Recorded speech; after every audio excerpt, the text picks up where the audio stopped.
Assalamualaikum warahmatullahi wabarakatuh. Bismillah, alhamdulillah, la hawla wa la quwata illa billah. Allahumma salli wa sallim wa barik ala rasulillah wa ala alihi wa sahbihi wa mawala. Amma ba'dah. Ingkang kawula mulyakaken, ingkang kawula hormati Ibu Nyai Mahfudhah Ali Ubed, pengasuh Pondok Pesantren Putri Al-Latifiyah 1. Ada 1 karena ada 2. Ada 3, dulu tidak ada, hanya Latifiyah. Kepada yang terhormat Kiai Haji Muhammad Raqib Wahab, yang selalu senantiasa kita minta doanya. Yang saya hormati pembimbing Pondok Pesantren Putri Al-Latifiyah 1, sesepuh pembimbing mursyid sekaligus wali, Bapak Marsehan Mansur, bukan Marsehon, Marsehan Mansur sesuai KTP. Alhamdulillahirabbil alamin, para ustadz, ustadzah, para santri yang mengikuti munaqashah yang berbahagia. Saya yakin sampeyan saweneng apa mana diselendangi.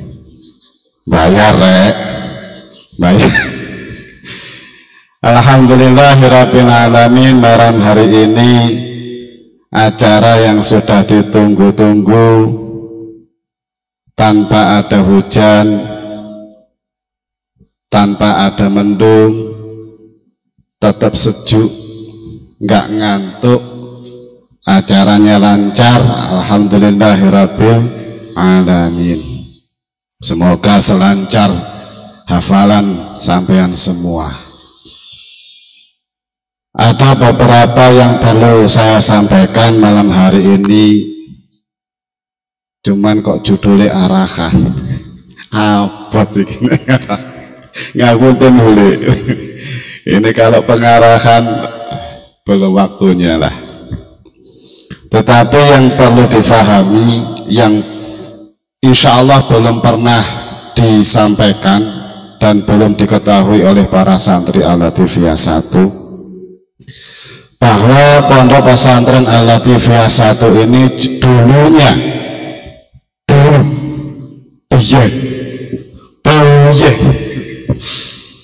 adalah pondok tahfidz.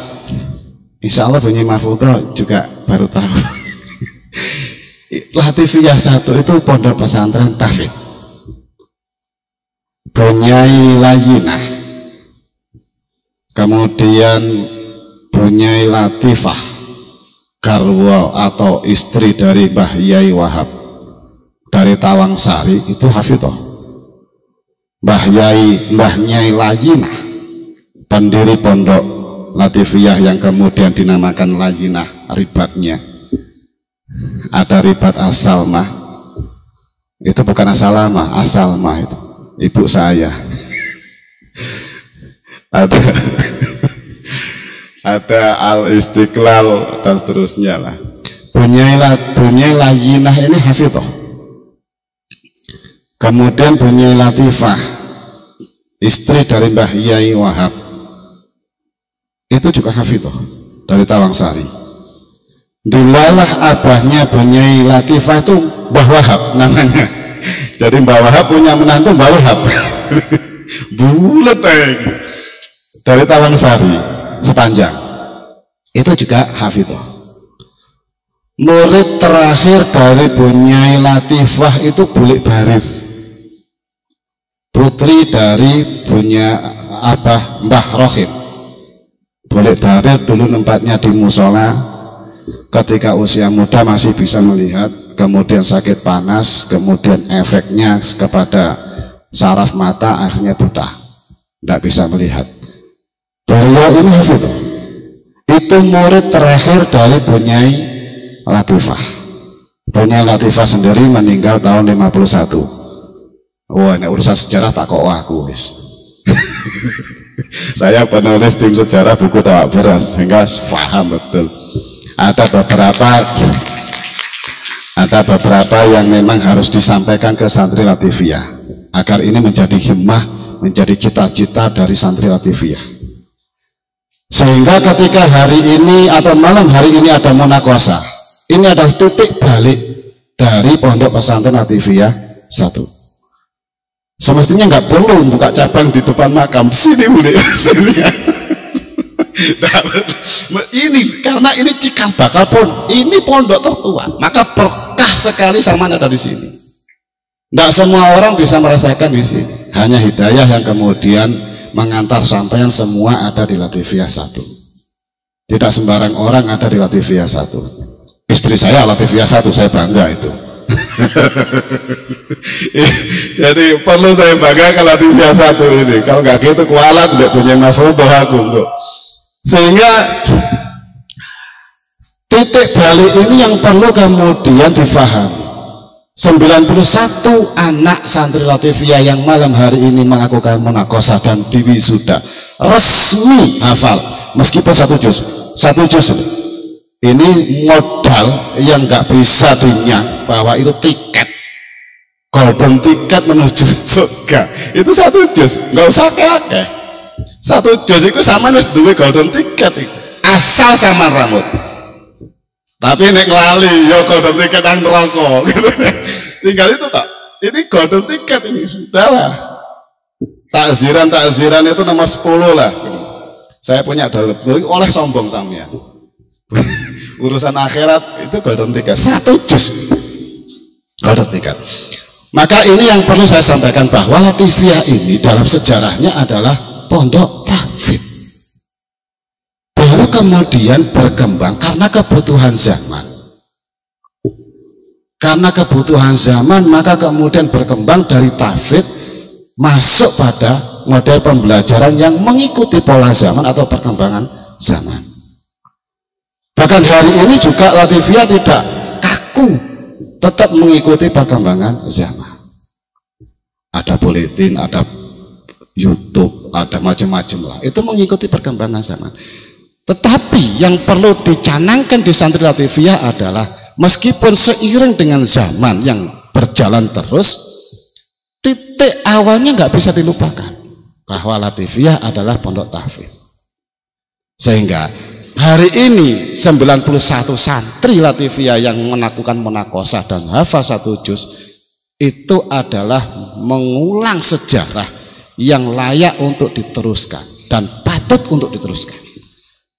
Sehingga saya sendiri berharap meskipun tidak semuanya lah 91, 10% saja. Kalau 10% berarti berapa mbak? 10 lah, 10 anak dari 91 tuntas 30 juz. Betapa bahagia dan bangganya pendiri Latifiyah 1. Karena itu mengulang sejarah dan meneruskan melestarikan yang dulu diawali oleh para pendiri Pondok Pesantren Latifiyah 1. Tetapi dalam prosesnya tentu ada hambatan, dalam prosesnya tentu ada rintangan. Cuman tidak boleh kemudian kita takut dengan bayangan sendiri. Mantola pasyai'an wajada. Siapa yang kemudian menginginkan sesuatu dengan kesungguhan, dengan tekad, maka wajadah, maka dia akan berhasil. Rintangan tantangan itu seiring dengan sesuatu yang akan diraih. Karena ini golden ticket surga, maka tantangannya juga seiring dengan golden ticket.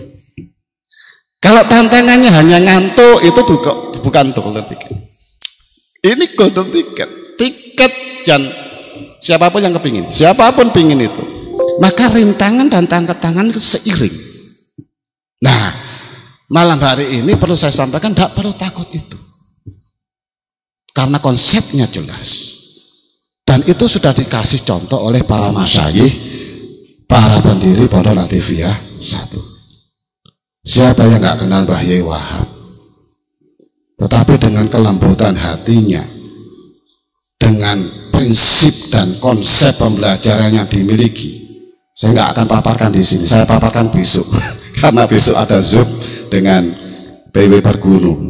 Mohon izin boleh benjing saya akan memaparkan konsep proses pendidikan Mbah Wahab. Apa sebenarnya yang ada di dalam benak pemikiran dan di dalam isi sosok Mbah Wahab terhadap konsep pesantren dan konsep pendidikan madrasah. Maka sekilas saja yang perlu saya sampaikan di sini adalah rintangan ataupun halangan yang sedemikian besar bagi Mbah Wahab itu bukan apa-apanya. Kenapa? Karena tekad yang kuat di belakang sosok Mbah Wahab, karena keinginan yang kuat dalam diri Mbah Wahab, karena kelembutan hati yang ada di dalam Mbah Wahab. Tuntas sekeras apapun, dengan kelembutan hati nggak akan ada apa-apa. Sehingga saya temukan satu kalimat dari beliau ini, sebesar apapun api, kalau kena air ya mati. Sebesar apapun, kalau kena air mati. Itu saya temukan, dan itu menjadi konsepnya bahwa maka kesabaran dan kelembutan hati itu bisa mengantarkan kesuksesan sampean dalam menempuh hafal 30 juz. Santai saja. Ketika 30 juz ini mampu diraih, sudahlah, saya mohon satu, aku jangan. Itu kan sampean punya 10 tiket itu kalau 10 anak berarti punya 10 kali 10, ada 100 tiket untuk Latifiyah 1. Punya Mahfudho, saya. Ya oke. Kalau Masehot ilingon, oh jangan rek, masa aku dikarek non. Tetapi yang ingin saya sampaikan itu bahwa membaca sejarah Latifiyah yang dulunya adalah pondok tahfidz, setelah sekian lama berjalan, sini berdiri tahun 42. Pondok Pesantren Latifiyah itu berdiri tahun 1942 secara resmi. Kalau cikal bakalnya ya sebelum 42. Secara resmi berdiri deklarasi Mbah Nyai Latifah, ya wes, karena Mbah Nyai Latifah maka disebut dengan batuk biasa. Bukan corona, kalau seperti bukan corona, ini batuk biasa. Gorong ngopi ya gitu. Sehingga secara resmi karena Mbah Nyai Latifah sebagai pelopor penerus dari Mbah Nyai Latifah, maka Mbah Nyai Latifah dipakai namanya menjadi Pondok Pesantren Latifiyah.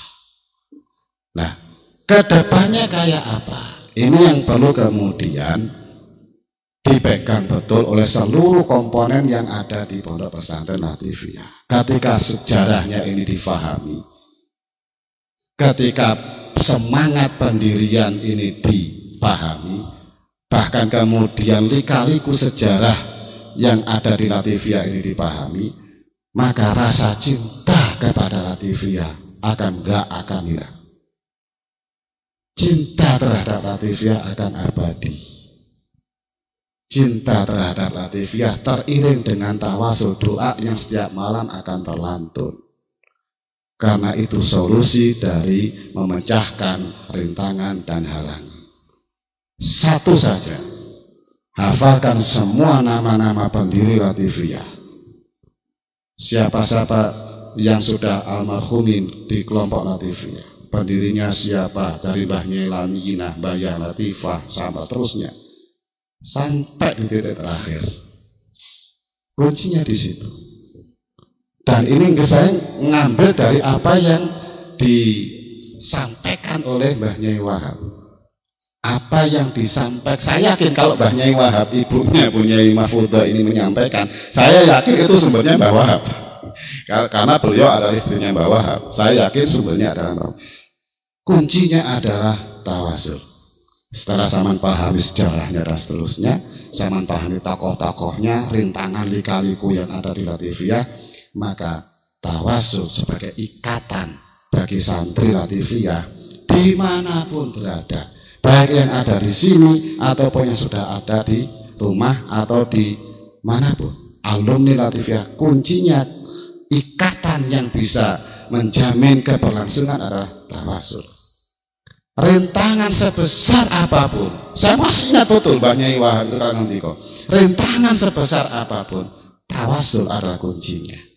Maka ketika sampai mencoba menghafalkan mulai juz 1 Al-Baqarah, juz 2, juz 3 sampai 29 karena 30 sudah, pastilah ada hambatan, pastilah ada rintangan. Tetapi ketika itu ada, ingat bahwa kirim tawasul, mulai pendiri Latifiyah siapa, bahkan bila perlu siapa sih tokoh utamanya, kirim aja Fatihah setiap malam. Atau kalau ketika sama mau menghafalkan, kirim aja Fatihah. Insya Allah sak lungguan, insya Allah sak kocok, rong lungguan, rong kocok berarti sak halaman. Kalau 10 hari 1 juz plus potong uzur berarti 1 bulan 1 juz setengah. 10 bulan sudah 15 juz, 2 tahun gul, tamat aliyah hafidhah. Loh, kita harus punya target itu, kita harus punya rangkaian perjalanan untuk mencapai target itu. Kalau yang hari ini masih sanawiyah, masih panjang, masih 5 tahun, 4 tahun, atau yang hari ini aliyah kelas 1 masih 3 tahun, masih cukup itu, masih cukup. Hitungan saya kalau putri dipotong udur aja. Kalau laki tuntas 1 bulan 3 juz. Plus arsa-arsa ngopi ngerokok dan seterusnya lah. Itu 2 juz setengah lah gitu. Tapi kalau putri 1 juz setengah rata-rata itu. Kecuali sampai berdoa nggak minta khed. saya punya teman mondok di Nyambuk dan berdoa nggak khed. Dilalah 1 tahun nggak khed. 1 tahun tuntas. Dan saya kagum ketika putranya Gus Solid Nengemi Pondok Asalma Mas Atat 8 bulan khatam Quran. Semaan rek, kapal-kapalan kok semaan. Di semaan sekarang udah undangan semaan kemana-mana. Aku semaan berkati. Itu 8 bulan selesai. 8 bulan selesai. Itu laki. Saya bicara seperti ini nggak kemudian mengada-ngada, saya ingin memompas semangat sampean bahwa siapapun lah, mantolah siapapun yang mau mencari sesuatu, kalau wajad temenanan, temenanan itu ya temenanan, sungguh-sungguh, maka wajad akan berhasil. Tinggal mau ataukah tidak. Maka di taklim, kalau sama ngaji, kalau nggak ngaji yang posan. Maka di taklim banyak sekali.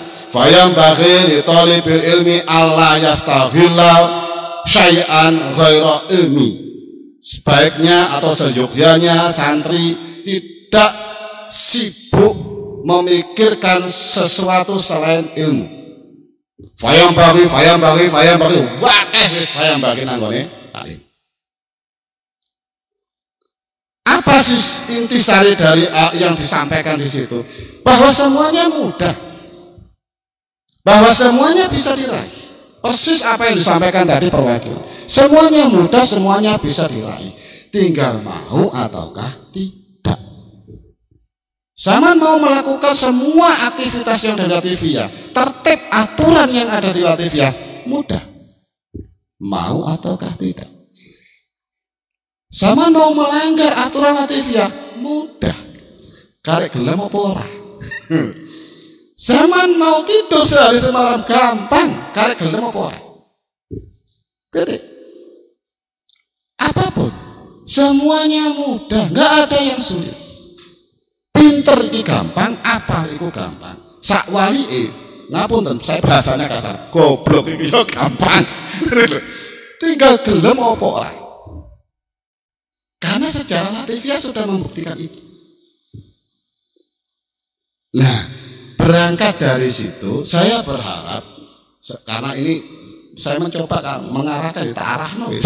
Saya mencoba berharap bahwa dari 91 anak yang hari ini ikut munakosah juz amma, maka ke depan minimal 10%-nya tuntas. Minimal 10%-nya tuntas. Dan itu mudah. Sekali lagi itu gampang. tinggal gelem apa ora. Kepengin mulih, wah sih biasa. Kepengin dikeloni mak iku biasa. Tinggal pel mak keloni mak, yo jarak jauh yo, ya wis. Kepengin ABCD itu biasa. Tetapi ketika menemukan itu, kembalikan saja lagi bahwa saya kepingin seperti ini. Dan ini ya anggap aja itu tantangan, anggap aja itu godaan. Alah godho. Prinsipnya adalah tinggal mau ataukah tidak. Kalau mau insya Allah berhasil. Kalau tidak semoga saja tidak terjadi. Sehingga apa yang diharapkan oleh Bunyai Mahfudzoh dengan membuat pesantren tahfidz, sejatinya itu adalah menghidupkan kembali Latifiyah. Sebab sejarahnya dulu adalah Latifiyah Pondok Tahfidz. Maka saya meyakini para pengasuh yang sudah almarhumin, para muassis, para pendiri Pondok Pesantren Latifiyah menyaksikan sampeyan dewi sudah, apalagi dites Isot resmi dan seterusnya, insya Allah senang, insya Allah bahagia. Maka kebahagiaan beliau-beliau agar nyambung dengan sampeyan, maka kemudian yang bisa kita laksanakan adalah kirim doa dan tawasul. Ini yang bisa saya sampaikan. Sekali lagi saya berharap muncul tahfidz atau hafidhah dari Pondok Pesantren Latifiyah 1, sehingga keluar saya bisa promosi, bahkan besok malam akan saya promosi ke Latifiyah 1 bahwa ini adalah pondok tahfidz dan siap menerima orang-orang atau anak-anak yang memang orang tuanya dan anaknya hafidhah atau menghafal Al-Quran sekaligus belajar secara resmi di madrasah. Saya berharap kalian yang menghafalkan Al-Quran tidak berhenti di tingkat sam'aliyah, sekaligus juga kuliah di sini, sekaligus juga hafal Quran di sini. Ya muga-muga lah jodohnya nang kini lah.